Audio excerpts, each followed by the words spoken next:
Assalamualaikum warahmatullahi wabarakatuh. Waalaikumsalam warahmatullahi wabarakatuh. Bismillahi walhamdulillah. Wassalatu wassalamu ala sayyidina Rasulillah wa ala alihi wa sahbihi wa mawalah. La hawla wa la quwwata illa billah, amma ba'du. Saudara-saudara kaum muslimin yang berbahagia, di dalam kehidupan ini kita senantiasa mengambil iktibar, contoh dan teladan dari orang-orang sebelum kita.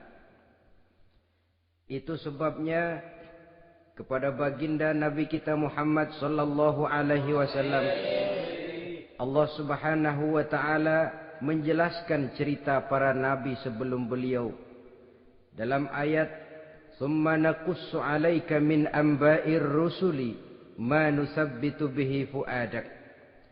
Demikianlah kami ceritakan kepadamu wahai Muhammad sebagian dari kisah para rasul-rasul sebelum kamu yang dengan itu akan memperkuat hatimu, meneguhkan keyakinanmu dan memantapkan pendirianmu.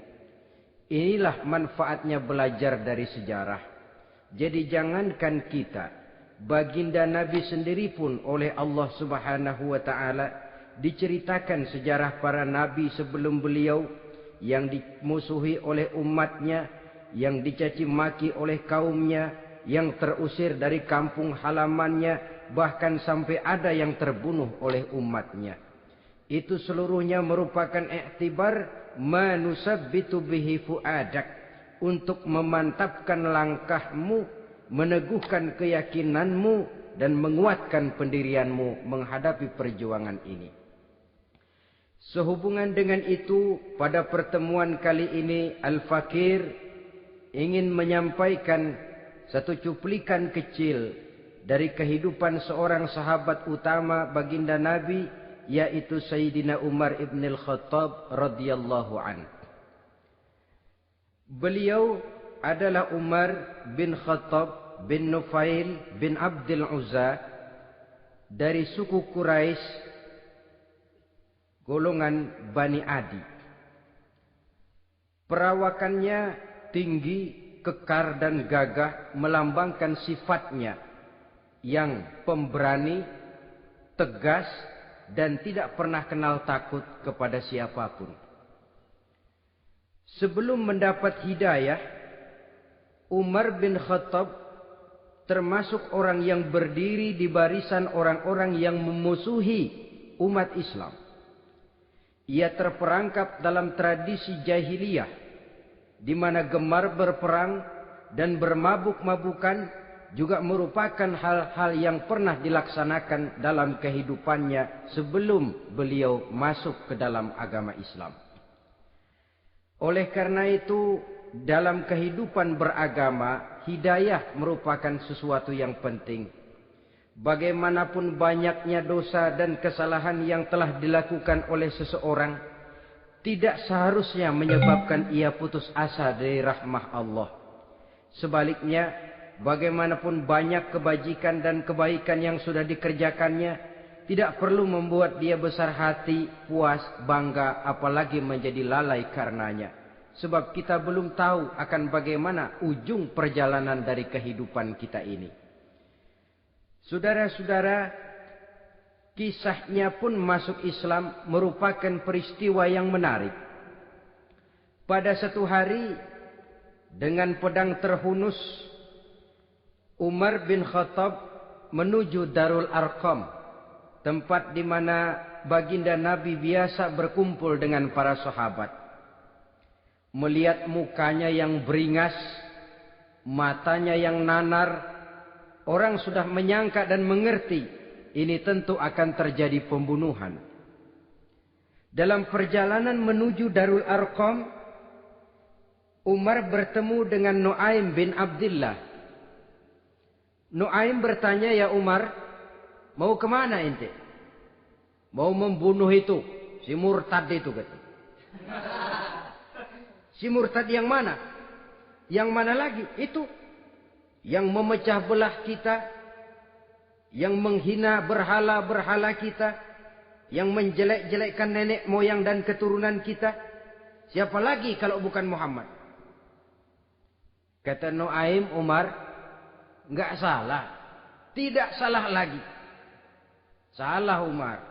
Salah kenapa? Apa kamu enggak malu? Kamu mau pergi membunuh Muhammad. Sementara adikmu sendiri Fatimah, dia sudah termasuk salah seorang pengikut Muhammad. Mendengar ini, muka yang memang tadinya sudah marah dan merah, tambah jadi kelabu. Bukan main mangkelnya Umar bin Khattab.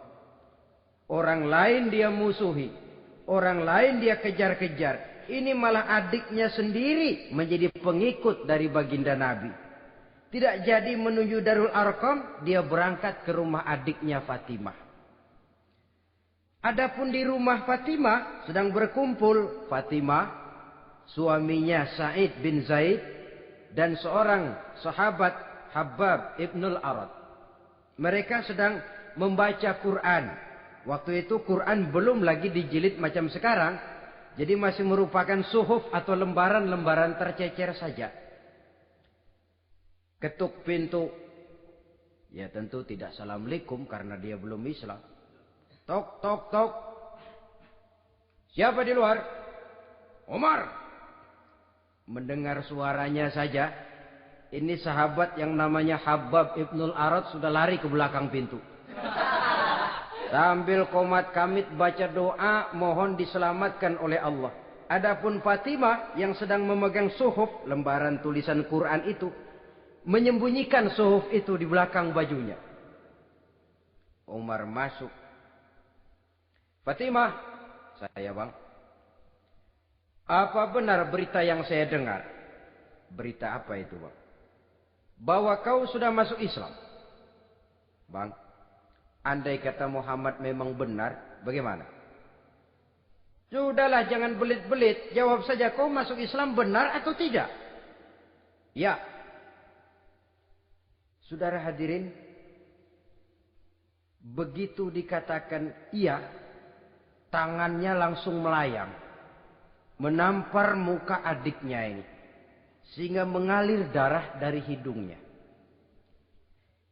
Suaminya Sa'id bin Zaid yang mencoba melindungi istrinya, dipegang lehernya, dibanting, diduduki dadanya.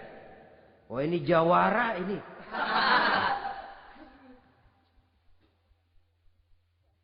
Namun pada saat sedemikian, suara kebenaran terpantul dari mulut Fatimah, adik dari Umar bin Khattab ini. Umar, apakah engkau memukul orang yang bersaksi bahwa tidak ada Tuhan melainkan Allah dan Muhammad Rasulullah? Apakah engkau menganiaya seseorang yang terpanggil untuk mengikuti kebenaran? Manusia macam apa engkau, Umar? Saudara, memang dia orang keras, tapi hatinya mudah menerima kebenaran. Sehingga mendengar kalimat adiknya ini tercenung dia sejenak. Melongok, bengong kata anak sekarang. Ini kalau tidak karena keyakinan yang mantap, tidak mungkin orang ini, anak adik saya ini bicara macam begini. Umar, mengapa engkau memukul orang yang bersaksi bahwa tidak ada Tuhan melainkan Allah dan Muhammad Rasulullah? Mengapa engkau pukul orang yang mengikuti kebenaran, menerima hidayah dari Allah? Begitu yakin dan mantapnya, walaupun di tengah satu hal yang sangat menakutkan. Siapa yang tidak takut orang Quraisy berhadapan dengan Umar bin Khattab yang dikenal sebagai singa padang pasir pada waktu itu? Malahan dia termasuk salah seorang jagoan di tradisi masyarakat jahiliyah itu. Ada satu pasar yang namanya pasar Ukaz. Tiap tahun di pasar itu diadakan pesta. Pertama pertandingan syair. Jadi penyair waktu itu jadi kebanggaan. Syair-syair yang menang itu digantung di dinding Ka'bah. Jadi setiap suku akan bangga kalau mempunyai ahli syair yang hebat. Nah, lalu diadakan juga lah perlombaan balap kuda, memanah, termasuk gulat. Lah Umar ini tiap kali pertarungan mesti menang. Belum pernah ada yang berhasil mengalahkan dia. Jawara. Saudara-saudara, mendengar adiknya begitu mantap hatinya. Apalagi ketika adiknya berkata begitu, suhuf, lembaran yang disembunyikan di belakang bajunya tersembul. Apa yang kau sembunyikan di balik bajumu itu? Suhuf. Apa suhuf itu? Lembaran Al-Quran. Coba saya lihat. Enggak boleh. Kenapa? Kamu kotor. Orang kotor tidak boleh megang Quran. Saya mau lihat. Enggak boleh. Kalau kamu mau lihat, mandi dulu. Diturutinya permintaan adiknya itu. Lalu diambilnya suhuf tadi. Dia baca. Kebetulan ayat yang dibacanya, ayat pertama dari surah Toha, yang berlanjut dengan ayat 14 pada surah yang sama. Dia baca. Bismillahirrahmanirrahim. Toha. Ma anzalna ilaikal Qur'ana litashqa illa tazkiratan liman yakhsha. Taha, tidaklah aku turunkan Al-Quran ini untuk bikin sukar manusia, melainkan merupakan pengingat bagi orang-orang yang takut kepada Allah. Lalu pada ayat ke-14, Innani anallahu la ilaha illa ana fa'budni. Sesungguhnya akulah Allah. Tidak ada Tuhan melainkan aku. Maka hendaknya hanya kepadakulah kamu menyembah. Wa aqimis salata li dzikri. Dirikanlah salat untuk mengingat aku. Inna sa'ata atiyatun akadu ukhfiha litujza kullu nafsim ma tas'a. Sesungguhnya kiamat itu pasti akan datang. Yang sengaja waktunya kami tidak beritahukan kepada kamu semua. Untuk kami balas segala setiap orang tentang apa saja yang telah mereka lakukan dalam kehidupan di dunia ini. Setelah membaca ayat ini, gemetar tangannya. Ah, ini sih nggak main-main ini. Ini belum pernah saya baca ajaran semacam ini. Tidak patut orang yang mempunyai kitab suci semacam ini dimusuhi. Ini sesuatu yang benar, tergetar jiwanya. Hei, Fatimah, Muhammad di mana Muhammad? Saya tidak akan memberitahu kepada kamu. Di mana? Saya tidak akan memberitahu. Lebih baik kau bunuh saya kalau memang maksudmu mau mencelakakan Muhammad. Sama sekali saya tidak akan mencelakakan dia, Fatimah. Kasih tahu saja, di mana dia? Darul Arqam. Bergegas dia menuju Darul Arqam. Di dalam Nabi memang sedang kumpul dengan para sahabat. Termasuk ada Sayyidina Hamzah. Yang juga terkenal jawara juga. Ketuk pintu. Ketuk pintu. Siapa di luar? Umar. Di dalam ini geger sebagian sahabat. Umar datang ini pasti bencana. Umar datang. Wah, kalau istilah kampung, kerok dan urusannya.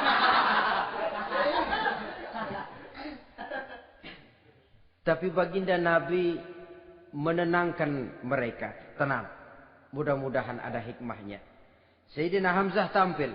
Bukakan dia pintu. Kalau niatnya baik, kita terima. Kalau niatnya tidak baik, saya paling depan. Dibukakan pintu. Begitu dibukakan pintu, Umar masuk merangkul baginda Nabi. Kemudian dengan tersendat, Ashhadu an la ilaha illallah wa ashhadu annaka ya Muhammad Rasulullah. Saya bersaksi tidak ada Tuhan melainkan Allah. Dan saya bersaksi bahwa engkau hai Muhammad adalah utusan Allah. Sahabat takbir semua. Allahu Akbar, Allahu Akbar. Kegembiraan meliputi suasana ketika itu. Kenapa? Karena sebelumnya dikala Umar belum masuk Islam, dia merupakan ganjalan yang paling dikhawatirkan oleh umat Islam. Setelah dia masuk Islam, jelas merupakan satu keuntungan yang sangat besar. Dan dia tertarik kepada Islam bukan karena bujuk rayu orang. Tidak karena diberikan harta, tidak karena diiming-iming oleh kedudukan tinggi. Tapi karena kebenaran hidayah menembus hatinya melalui wasilah ayat dalam surah Thaha yang dibacanya melalui suhuf yang dipegang oleh adiknya tadi. Sejak saat itu berubah 180 derajat Umar bin Khattab radhiyallahu anhu. Tetapi tetap dengan sifatnya keras, tegas, dan tidak pernah kenal takut kepada siapapun. Cuma kalau sebelum Islam, dia kerasnya kepada Islam. Setelah dia masuk Islam, muter arah. Kepada siapapun yang memusuhi Islam, dia bersikap keras, tegas, dan tidak pernah kenal takut. Bahkan setelah beliau masuk Islam, satu hari ketika di Darul Arqam kumpul-kumpul, waktu itu Nabi belum berdakwah secara terbuka karena pengikut masih sedikit. Sayyidina Umar usul, "Ya Rasul, ada apa Umar? Alasna 'alal haq fi mamatina wa mahyana." Ya Rasul, bukankah kita ini berdiri di atas sesuatu yang benar? Bukankah mati kita, hidup kita untuk melaksanakan sesuatu yang benar? Bala ya Umar, betul Umar. Wallazi nafsi biyadih, innakum la'alal haq in muttum wa in hiyitum. Demi Allah Umar, kata Nabi, sesungguhnya kamu dan kita semua berdiri di atas kebenaran, hidup ataupun mati. Setelah mendapat jawaban begini, Umar masuk kepada tujuan pembicaraannya. Izan ya Rasul, fafimal ikhtifar. Kalau memang begitu ya Rasul, kalau memang kita yakin kita berdiri di atas kebenaran, kita hidup karena kebenaran, kita mati pun memperjuangkan kebenaran, fafimal ikhtifar. Kenapa mesti ngumpet-ngumpet? Kenapa harus sembunyi-sembunyi? Wallazi ba'asaka bil haqq, demi Allah ya Rasul, la takhrujanna wa la nakhrujanna ma'ak. Tuhan harus keluar menyampaikan Islam ini secara terbuka, dan kami akan mendampingi Tuhan dengan segenap jiwa dan raga. Sekali masuk Islam gak tanggung-tanggung. Yang kayak begini ini yang kita perlukan sekarang ini. Begitu masuk Islam gak tanggung seluruhnya, jiwa dan raganya masuk Islam. Beliau yang pertama kali mengajukan ide, kenapa harus dakwah sembunyi ya Rasul? Wong kita berdiri di atas kebenaran, memperjuangkan sesuatu yang hak. Kalau kita mati, kita pun mati membela kebenaran. Kenapa mesti fafimal ikhtifa? Kenapa harus sembunyi-sembunyi? Mulai sekarang mari keluar ya Rasul, saya akan dampingi Tuhan, nyawa taruhannya. Saudara hadirin yang saya hormati, selalu dia tempat-tempat yang pernah dia melaksanakan maksiat sebelum dia Islam, selalu dia kunjungi sampai dia berkata, tidak ada tempat yang pernah saya melakukan kesalahan sebelum saya Islam yang harus saya tutupi dengan kebajikan setelah saya Islam sekarang ini. Bahkan ada satu riwayat menjelaskan beliau itu yang tinggi badannya, kekar perawakannya, gemetar orang ngadepin dia. Tapi beliau sendiri sangat mudah gemetar kalau sudah mendengar ayat-ayat Allah. Sehingga ada satu riwayat menjelaskan Sayyidina Umar itu setelah masuk Islam, kalau sholat kadang-kadang bila menoleh ke kanan beliau senyum, bila menoleh ke kiri beliau menangis berurai air mata. Ada orang bertanya, ya Umar, kenapa menengok ke kanan kau senyum, ke kiri kau menangis? Itulah kalau saya ingat jahilnya saya sebelum Islam. Adapun bila saya menoleh ke arah sebelah kanan saya tersenyum, teringat betapa dulu saya membuat berhala dari korma. Saya tumpuk-tumpuk, saya susun begitu.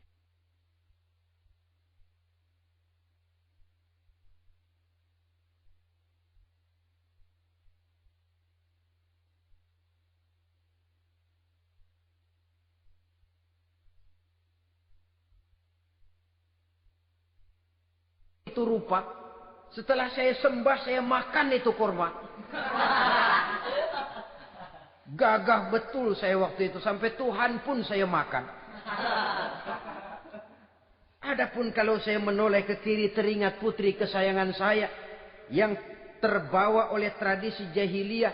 takut menanggung aib, merasa malu mempunyai anak perempuan sampai dia terkubur hidup-hidup. Berurai air mata saya mengingat semua itu. Padahal Nabi sudah memberikan jaminan.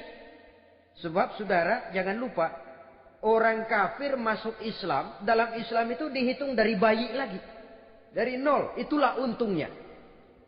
Jadi misalnya sudah 60 tahun, dari kecil sampai 60 tahun kafir. Umur 61 masuk Islam. Nah, sejak umur 61 itulah yang dihisab oleh Allah. 60 tahun ke bawah gratis bersih pemutihan. Istimewa betul. Tapi jangan lalu diniatin, gua kafir aja. Nanti sudah tua-tua mau giliran mati baru Islam. Nah, itu diniatin lain.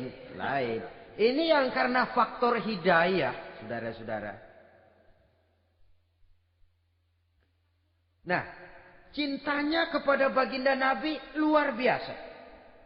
Dalam setiap pertempuran beliau selalu di front terdepan. Bahkan demikian cintanya sampai ketika hari di mana baginda Nabi wafat, saudara-saudara. Disampaikan berita wafat Nabi kepada Umar ini. Ya Umar, baginda Nabi sudah wafat. Kamu ngomong apa? Baginda Nabi sudah wafat. Bukan sedih, nyabut pedang, keluar matanya melotot. Siapa yang bilang Muhammad mati, saya tabas batang lehernya. Begitu cintanya beliau kepada baginda Nabi, sampai-sampai nggak menerima kalau Nabi wafat. Taruhlah nggak bisa mati bersamaan, bolehlah mati beriring-iring saja barangkali maksudnya. Saudara-saudara, cabut pedang, kelayaban kemana-mana. Ayo, siapa ngomong Muhammad mati, saya tebas batang lehernya. Sampai bertemu dengan Sayyidina Umar, Sayyidina Abu Bakar. Di tempat orang banyak, Sayyidina Abu Bakar yang bijaksana ini pidato. Ayuhan nas, man kana ya'budu Muhammadan fa inna Muhammadan qad mata wa man kana ya'budu Allah fa inna Allah hayyun la yamut. Wahai manusia, barang siapa yang menyembah Muhammad, maka Muhammad sudah mati. Tetapi barang siapa yang menyembah Allah, Allah akan hidup selamanya dan tidak akan pernah mati. Mendengar pidato ini, Sayyidina Umar sadar bahwa sebenarnya yang tidak bisa mati itu cuma Allah. Bagaimanapun agungnya baginda Nabi, besarnya baginda Nabi, tinggi akhlak budi pekertinya Nabi, cintanya beliau kepada Nabi, Nabi manusia. Dan manusia harus mati. Kemudian dibacakan surah Ali Imran ayat 144. Wa ma Muhammadun illa rasul qad khalat min qablihi rusul. Afa immata au qutilan qalabtum ala aqabikum. Muhammad tidak lain daripada manusia, telah datang kepadanya rasul. Apakah jika ia mati engkau kembali menjadi murtad atau mundur ke belakang? Mendengar ayat ini dibacakan, Sayyidina Umar sadar, berurai air matanya, menangis dalam kesedihannya. Ini cintanya yang demikian tinggi kepada baginda Rasulullah sallallahu alaihi wasallam. Begitulah seluruh kesalahan yang dia lakukan pada saat sebelum dia masuk Islam, berusaha dia tutupi dan dia tebus dengan segala kebaikan, pengabdian, perbuatan soleh setelah dia masuk Islam. Sehingga diajarkan oleh baginda Nabi, ittaqillaha haitsu ma kunta wa atbi'i sayyi'atal hasanata tamhuha wa khaliqin nasa bi khuluqin hasanin. Bertakwalah kamu kepada Allah, kata Nabi, dimanapun saja kamu berada. Jadi takwa tidak kenal tempat. Dimanapun saja kamu berada, bertakwalah kepada Allah. Di rumah takwa, di pasar takwa, di kantor takwa, di tengah orang banyak takwa, pada waktu sendirian takwa. Ittaqillaha haitsu ma kunta. Bertakwalah kau kepada Allah dimanapun saja kamu berada. Jangan takwa pakai tempat. Di masjid takwa, di kantor nyolong. Itu tidak haitsu makunta. Yang diajarkan oleh Nabi, dimanapun kamu berada, bertakwalah kepada Allah. Wa atbi'i sayyi'atal hasanah tamhuha. Dan iringi perbuatanmu yang salah dengan kebaikan. Jadi kalau satu saat terselip kita berbuat salah, cepat iringi dengan kebaikan. Tamhuha, dengan harapan kebaikan yang kita kerjakan akan menutupi dosa yang terselip kita lakukan. Ngomongin orang, astagfirullahaladzim. Banyak istighfar. Istighfarnya mudah-mudahan bisa nutupin dosa karena ngomongin orang. Tapi jangan lalu tambah sulap. Ngomongin orang istighfar. Terus ngomongin lagi istighfar lagi. Itu tentu tidak bisa dengan cara begitu. Barangkali terselip pernah mengambil harta orang tanpa alasan yang hak. Imbangi dengan rajin sedekah misalnya. Barangkali pernah menyakiti hati orang. Imbangi dengan perbuatan yang bisa menyenangkan hati orang lain. Itu namanya mengiringi perbuatan yang bersifat salah dengan kebajikan. Ini yang dilakukan oleh Sayyidina Umar. Setiap pelosok hampir dia datangi. Tempat-tempat di mana dia pernah melakukan kesalahan sebelum Islam. Di sana dia tegakkan kebajikan dan kebaikan.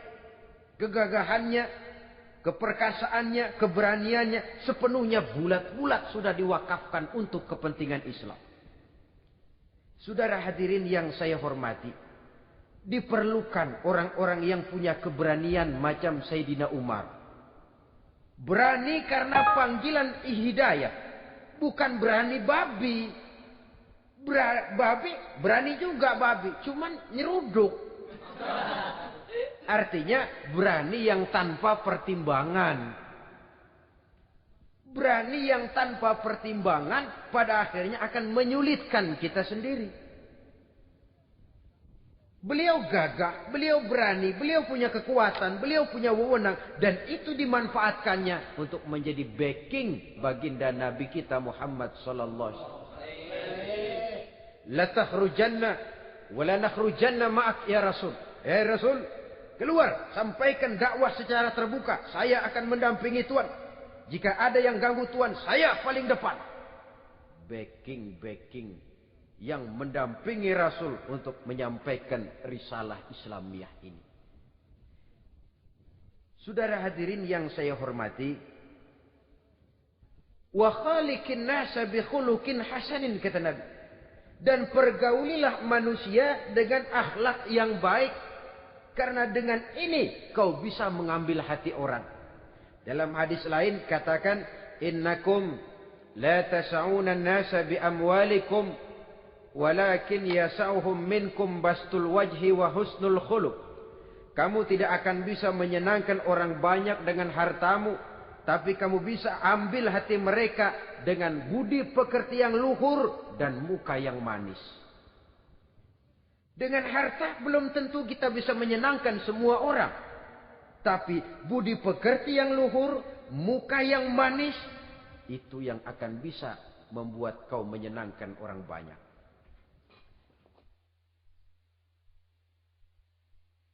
Setelah baginda Rasul wafat, pernah ketika berkumpul, Sayyidina Abu Bakar berkata kepada Sayyidina Umar, "Ya Umar, saya baiat kamu untuk menjadi khalifah." Jawab beliau, "Sayalah yang akan membaiat Tuan. Tapi Anda lebih utama dari saya, Umar. Keutamaan saya akan saya berikan kepada Tuan untuk mendukung kekhalifahan Tuan." Di sini kelihatan wataknya yang tidak ambisius. Gagah, berani, perkasa, tapi tahu diri. Enggak nyelonong. Tidak menggunakan kekuasaannya, kegagahannya untuk maksud yang sewenang-wenang. Oleh karena itu setelah Sayyidina Abu Bakar wafat, beliau dilantik menjadi khalifah, keluarlah pidatonya yang terkenal. Ayuhan nas, inni qad wullitu alaikum walastu bi khairikum. Hai manusia, aku telah dipilih menjadi pemimpin kamu. Padahal aku bukanlah orang yang terbaik di antara kamu. Kalau tidaklah karena aku melihat keutamaan, keteguhan yang dapat melindungi kalian, berat rasanya aku memikul amanah ini. Sebab apa? Alangkah beratnya menunggu datangnya perhitungan di akhirat nanti terhadap Umar. Ini yang jadi motifnya memegang jabatan khalifah. Sungguh berat bagi Umar menunggu datangnya saat perhitungan. Sehingga seolah-olah kalau bisalah jadi Umar bin Khattab saja, jangan jadi khalifah kalau bisa. Tapi moya umat sudah kadang memilih. Sehingga benar kalau dalam satu hadis Nabi pernah mengajarkan jangan memberikan satu jabatan kepada orang yang memintanya. Sebab orang kalau sudah minta jabatan, apalagi pakai jilat-jilat, pakai upeti-upeti, tentu ada tendensinya. Ada batu di balik udang. Kalau udang di balik batu kan mungkin nggak kelihatan. Tapi kalau batu di balik udang kelihatan betul itu. Ada maunya, ambisinya. Jangan memberikan satu jabatan kepada orang yang memintanya. Seakan di batinnya Sayyidina Umar menyesali. Kenapa Umar nggak jadi Umar saja, kok mau jadi khalifah gitu. Alangkah berat perhitungan buat saya di akhirat nanti. Nah, setelah jadi khalifah, sebagai satu i'tibar, saya akan mencoba mengemukakan beberapa sifatnya yang menonjol untuk pelajaran buat kita semua. Pertama, sikapnya terhadap keluarganya setelah beliau menjadi khalifah. Kedudukan sebagai keluarga Umar bin Khattab bukan merupakan kedudukan istimewa. Itu ditanamkan betul kepada keluarganya. Jangan karena bapakmu khalifah, lalu mentang-mentang anak khalifah kau merasa dapat fasilitas, merasa bisa berbuat semau-maumu, kau harus punya tanggung jawab dan beban moral, memberikan contoh yang lebih baik kepada rakyat. Ini yang ditekankan kepada keluarganya. Kalau beliau mau mengeluarkan undang-undang, undang-undang itu lebih dahulu dibicarakan di tengah keluarganya, kumpul anak-anaknya, ini akan ada undang-undang begini. Siapa di antara kalian mau mentaati, persilakan, yang tidak pun persilakan. Tapi saya ingatkan, kalau ada dari keluarga Umar yang melanggar peraturan yang saya keluarkan ini, saya akan menghukumnya 2 kali lipat karena dia keluarga saya. Menghukumnya 2 kali lipat karena dia keluarga saya. Jadi bukan mentang-mentang anak babe, lalu kebal hukum. Tidak. Siapa yang di antara kalian melanggar peraturan ini, akan aku kenakan hukuman 2 kali lipat karena dia keluargaku. Nah, saudara hadirin yang saya hormati, lalu berwibawa. Dijaga betul keluarganya. Suatu hari beliau datang ke rumah putranya Abdullah bin Umar. Ketika masuk dilihatnya Abdullah bin Umar sedang makan daging. Makan daging. Merah muka Umar. Mentang-mentang anak khalifah ya. Mentang-mentang anak Amirul Mukminin ya, kamu makan daging. Lihat tuh rakyat kita masih banyak yang kelaparan, makan daging, makan roti keras. Padahal itu halal. Sesuatu yang diperoleh dengan usahanya sendiri. Tetapi begitu hati-hatinya Umar untuk menjaga pandangan orang. Keluarga khalifah merupakan beban moral sebab akan dijadikan contoh oleh rakyatnya. Mentang-mentang anak khalifah ya makan daging. Lihat tuh rakyat, roti keras digarotin. Lain saat beliau pergi ke satu pasar. Di situ dilihat ada sapi gemuk-gemuk. Tempat lain sapinya kurus-kurus. Tanya, ini yang gemuk-gemuk sapi siapa? Sapi Abdullah bin Umar. Sapi anaknya. Panggil Abdullah bin Umar, suruh sini. Datang anaknya itu. Abdullah bin Umar, bagaimana ceritanya sampai ini? Begini, Bapak. Dahulu itu dengan uang saya beli sapi kurus-kurus. Lalu saya rawat Saya berikan upah orang untuk merawat sapi-sapi itu. Sampai sekarang dia menjadi gemuk. Akan saya jual dan keuntungannya tentu sesuatu yang halal. Subhanallah, kata Umar. Kau ini anak Amirul Mukminin. Jual sapimu. Ambil modalnya, untungnya, masukkan Baitul Mal untuk urus kepentingan orang Islam. Dia nggak mau anaknya terlibat bisnis, ndompleng kekuasaan ayahnya. Karena mentang-mentang anak khalifah lalu segala macam bisnis lancar. Orang takut karena apa? Anak babe. Ada lagi. Pada waktu pembagian harta ghanimah, putri beliau yang namanya Hafsah, ini adalah istri baginda Nabi, meminta bagian. Kaum kerabat ayah, ini kerabat khalifah, kitalah dulu kerabat. Kalau kau kerabatku, maka jatahmu nanti dari ayahmu. Harta ini masih lebih banyak dibutuhkan oleh orang-orang Islam. Nanti belakangan, kalau ada sisanya. Belakangan kalau ada sisanya. La haula wala quwata illa billah.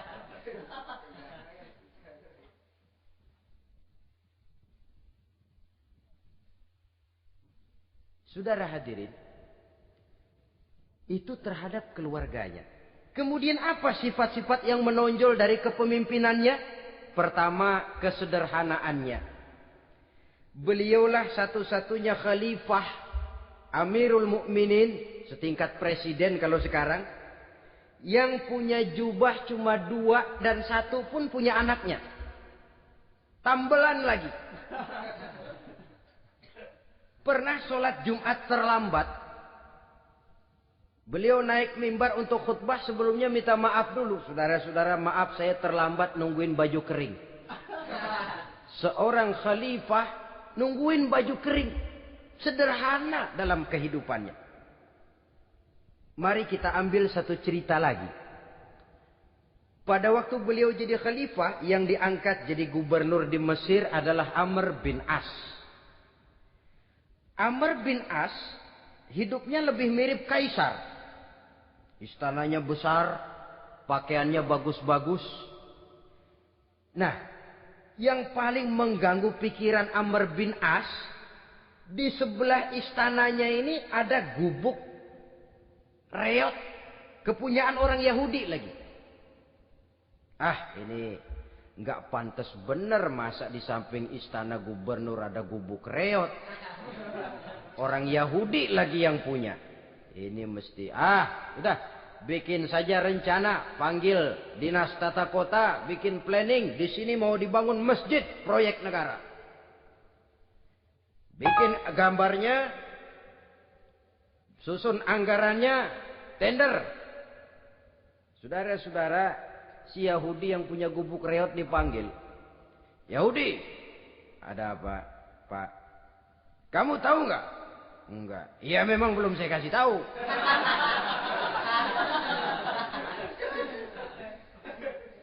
Ada apa, Pak? Itu kamu punya gubuk. Tahu? Kena proyek. Proyek apa, Pak? Kami mau bangun masjid besar di situ.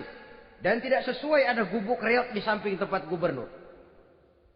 Jadi maksud Bapak, gubukmu, tanah-tanahnya mau saya bebaskan. Saya beli. Enggak mau, Pak. Saya enggak mau jual. Saya bayar 2 kali lipat. Enggak mau. 3 kali lipat. 6 kali lipat juga enggak mau, Pak. Saya dari muda peres keringat banting tulang cuma segitu-gitunya, Pak, tempat saya tinggal. Gubuk reot sama tanahnya sedikit. Makmur saya, Pak, cuma rumah sama sumur.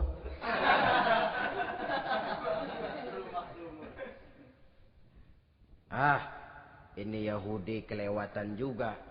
Akhirnya turun perintah. Sudah, kalau dia nggak mau dibebaskan, gusur saja. Tarik, ambil bulldozer. Digusur. Yahudi ini berurai air matanya. Aduh, begini. Jadi rakyat kecil. Udah jatuh ketiban ember lagi. Tapi pikir-pikir Amr bin As kan bukan yang paling atas. Dia kan cuma pejabat, masih ada atasannya lagi. Lapor lapor. Yahudi ini berangkat ke Madinah. Bayangkan dari Mesir ke Madinah. Jalan. Di sepanjang jalan dia berpikir. Fikir membanding-banding. Kalau gubernurnya saja istananya begitu mewah, apalagi khalifahnya. Kalau gubernurnya galak main gusur, apalagi khalifahnya. Dan saya bukan orang Islam, apa dia lemin ngadu? Apa dapat tanggapan? Berangkat dia sambil harap-harap cemas. Sampai di pintu kota Madinah, dia temui orang lagi tidur di bawah pohon korma. Selamat siang, Pak. Ada apa? Pak. Apa? Mau lapor. Lapor apa? Bapak tahu Khalifah Umar bin Khattab? Tahu? Istananya di mana, Pak? Istananya di atas lumpur. Di atas lumpur. Di atas lumpur. Pengawalnya banyak, Pak. Banyak. Siapa, Pak? Yatim piatu, janda-janda tua, orang-orang miskin, orang-orang lemah, itu pengawalnya. Pakaian kebesarannya apa sutra apa Pak? Pakaian kebesarannya malu dan takwa. Saya nggak ngerti, Pak. Itulah Umar bin Khattab. Lalu orangnya sekarang di mana, Pak? Di depan ente. Rupanya yang dia tanya itulah orangnya. Gemeter Yahudi ini. Keringat bercucuran. Coba, istananya di atas lumpur. Sebab beliau berprinsip, bagaimana saya bisa menghayati nasib rakyat kalau saya tidak merasakan apa yang mereka rasakan. Bagaimana saya nggak bisa tahu sakitnya lapar kalau saya belum pernah kelaparan. Itu prinsipnya. Istananya di atas lumpur. Para pengawalnya yatim piatu, janda-janda tua, orang-orang miskin, orang-orang lemah dan tidak mampu. Dan pakaian kebesarannya malu dan takwa. Kamu dari mana? Dari Mesir, Pak. Ada apa? Mau laporan gubernur Bapak di Mesir yang namanya Amr bin As. Kenapa? Main gusur aja, Pak. Ceritanya? Iya, dia mau bangun masjid. Kebetulan di areal itu saya punya tanah sama gubuk segitu-gitunya. Saya nggak mau dibeli. Digusur, Pak. Saya mau mencari keadilan. Begini. Kamu lihat tempat sampah itu. Lihat. Di situ banyak tulang. Coba kamu ambil kemari satu. Tulang unta, bawa sini. Bingung Yahudi. Pak, saya kemari mau cari keadilan. Kalau tulang mah di Mesir juga banyak, Pak. Sudahlah, pokoknya kau ambil saja tulang itu. Dicoker-coker dapat dikasih. Tulang itu digaris lurus oleh Sidina Umar dengan ujung pedang. Red. Nah, nih, kau bawa kepada Amr bin As. Makin bingung itu Yahudi. Suruh bawa tulang cuman digaris. Nanti saya ngomong apa, Pak? Sudahlah, kasih saja. Pulang dia. Sampai di Mesir. Tuan Gubernur, ada apa?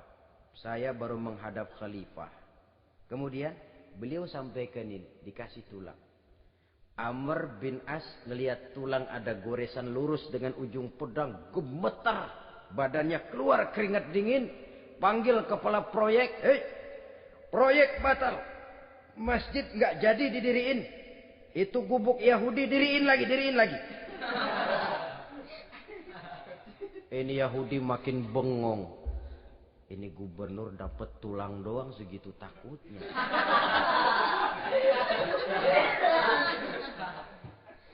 Ada apa sebenarnya Tuan Gubernur? Kamu tahu? Ini nasihat pahit buat saya dari Amirul Mukminin Umar bin Khattab. Seolah-olah beliau bilang, "Hai Amr bin As, jangan mentang-mentang sedang berkuasa ya. Pada suatu saat kau akan jadi tulang-tulang kayak begini. Maka mumpung kamu masih hidup dan berkuasa, berlaku lurus dan adillah kamu seperti lurusnya garis di atas tulang ini. Red. Lurus, adil, jangan bengkok. Sebab kalau kamu bengkok, nanti aku yang luruskan pakai pedangku. Siapa yang enggak ngeper digituin. Sampai akhirnya apa? Kata si Yahudi, Pak, kalau begitu Islam adil ya. Adil. Kalau gitu biarin dah Pak, tanah saya. Mau kamu jual? Bukan saya jual Pak, saya kasih aja dah. Campur gubuk-gubuknya, ambil aja dah.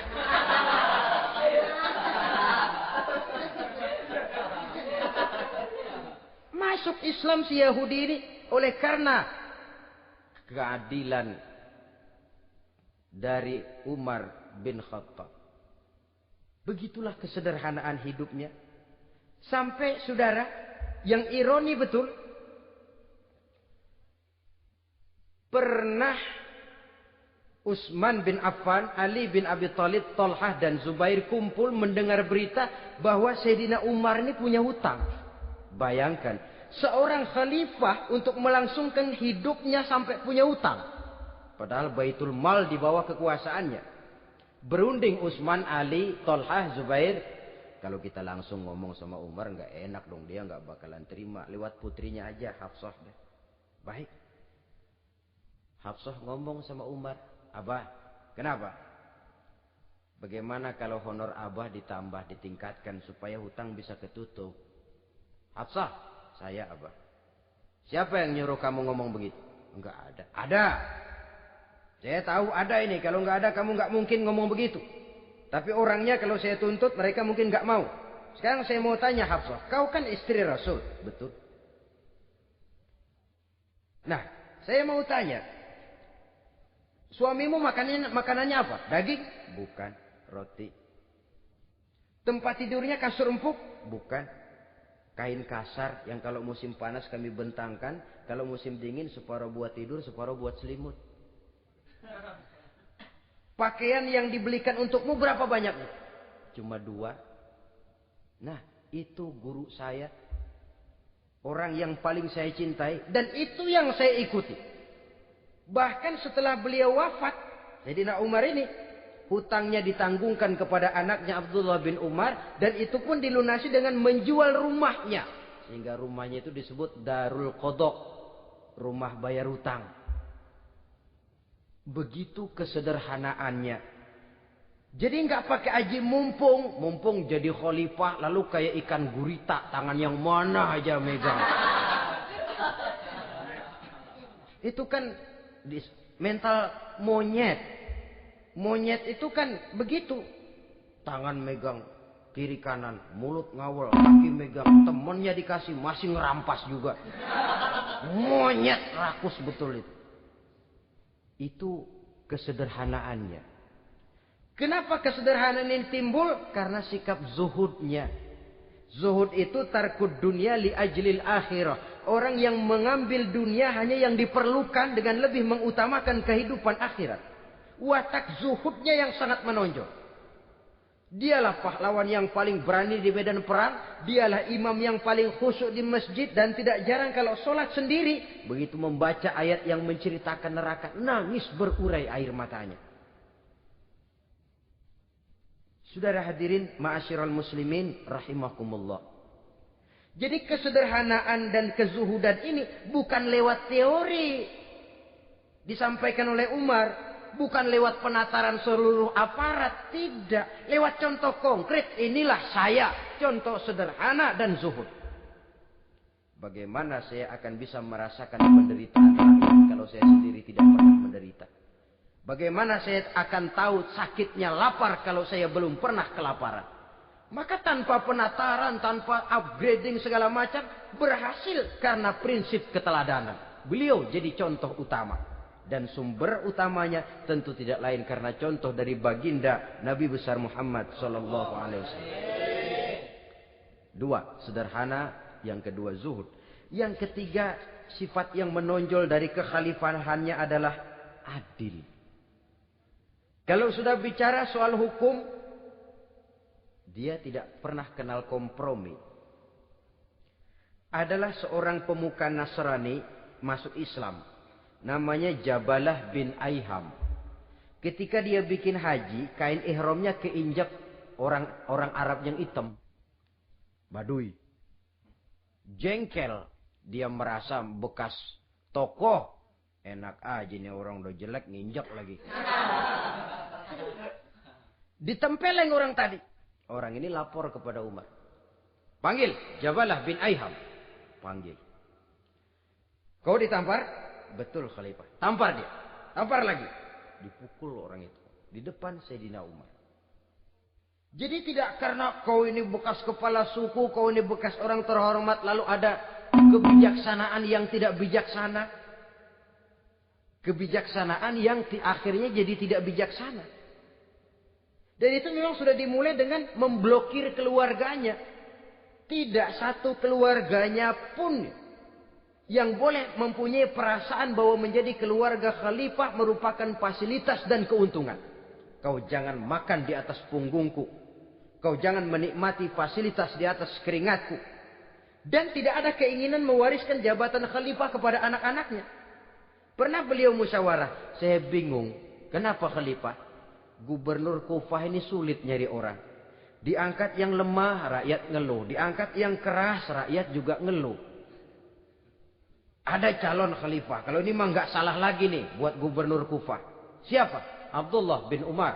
Anak beliau sendiri. Melotot matanya. Jangan macam-macam kau. Cukup satu orang Umar memegang jabatan ini. Kalau berhasil, kami keluarga Umar sudah merasakannya. Kalau gagal, cukup kegagalan seorang Umar. Tidak berusaha mengorbitkan anaknya. Wah, anak babe diangkat jadi ano. Tidak, malah diblokir. Cari yang lain. Tapi Abdullah bin Umar cukup syarat ya khalifah. Dia orang bertakwa dan soleh. Yang takwa dan soleh bukan cuma anak Umar. Anak orang lain juga banyak yang takwa dan soleh. Itu prinsipnya. Sehingga ketegasannya ini membuat orang jadi sungkan. Dan tidak seorang pun berani kirim-kirim upeti hadiah. Pernah itu ada pejabat dari Azerbaijan kirim makanan. Kue, mending apa? Kue. Gitu dicicipi enak. Enak juga ya kue ini. Enak khalifah. Ini di sana apa makan rakyat biasa? Bukan. Ini makanan orang-orang VIP. Nah, dibungkus lagi itu kue. Dibungkus. Ontamu mana? Di luar. Ambil, bawa pulang, serahkan lagi kepada gubernur di sana, kasih tahu salam dari Umar bin Khattab. Kenyangkan dulu rakyat dengan makanan seperti ini. Kita belakangan. Jadi kalau rakyat lapar, saya orang pertama yang akan merasakan kelaparan. Tapi kalau rakyat makmur, biarlah saya menjadi orang terakhir yang kenyang. Kan bagus prinsip itu. Jikalau rakyat kelaparan, saya akan jadi orang pertama yang merasakan lapar. Tapi kalau rakyat makmur, biar saya jadi orang terakhir yang kenyang. Jangan dibalik. Pada saat rakyat kelaparan, dia kekenyangan.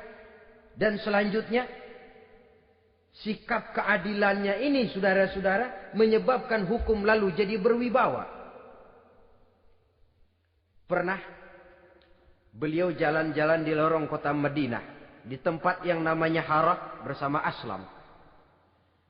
Ada ibu-ibu, anaknya nangis. Lapar ma. Sabar, dikit lagi matang katanya. Emang tuh ibu lagi ngerebus. Bunyi, air ngegulak. Luguk. Umar lihati dari jauh. Belum juga matang. Nih anak dari nangis, lapar, sampai capek nangis, sampai tidur. Anak tidur, Umar samperin. Bu, emang masak apa sih kok nggak bisa matang?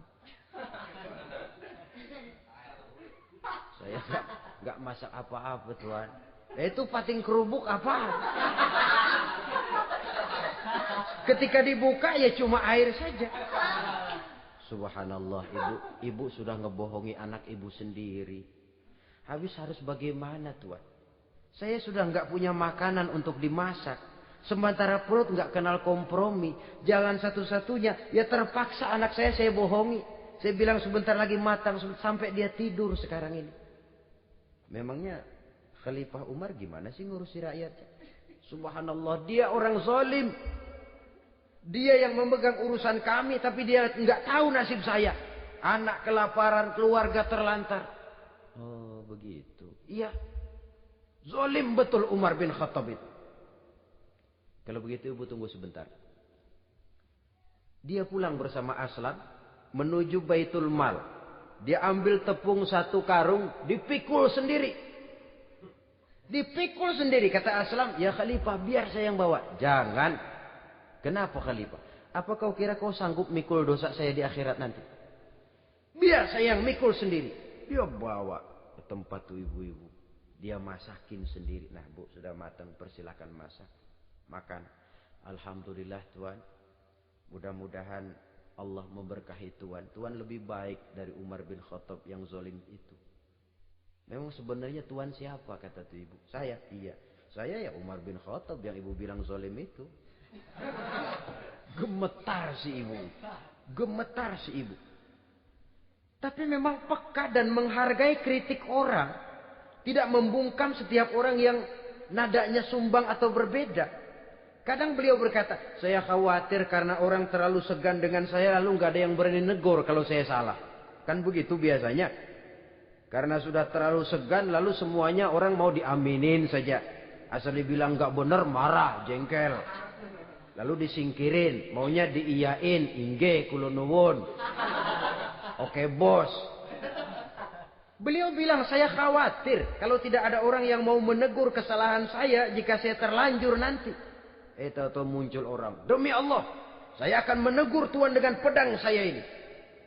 Cerah mukanya, senyum bibirnya, alhamdulillah. Anak muda, saya memerlukan orang macam kau. Yang berani berkata ya terhadap yang benar dan tidak terhadap yang tidak benar, apa dan bagaimanapun resikonya. Di sini kelihatan sikap beliau menghadapi orang yang berbeda pendapat. Keadilan, keberanian dan ketegasan, cepat menerima kebenaran merupakan serentetan dari sifat-sifat utama beliau sejak masuk Islam sampai menjadi khalifah yang kedua. Bahkan dengan jasa beliau, Islam kemudian tersebar, menembus dinding Jazirah Arabia, memasuki Bizantium dan Persia, sehingga beliau juga dikenal sebagai periode Al-Futuhat Al-Islamiyah.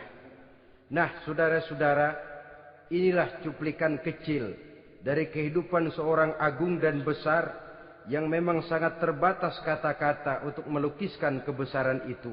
Namun yang secuplik ini mudah-mudahan menjadi sumbangan moral dalam rangka kita memperbaiki diri menuju kehidupan yang lebih baik. Terima kasih banyak atas segala perhatian. Mohon maaf atas segala kekurangan. Usikum wa nafsi bitaqwallah. Wassalamualaikum warahmatullahi wabarakatuh.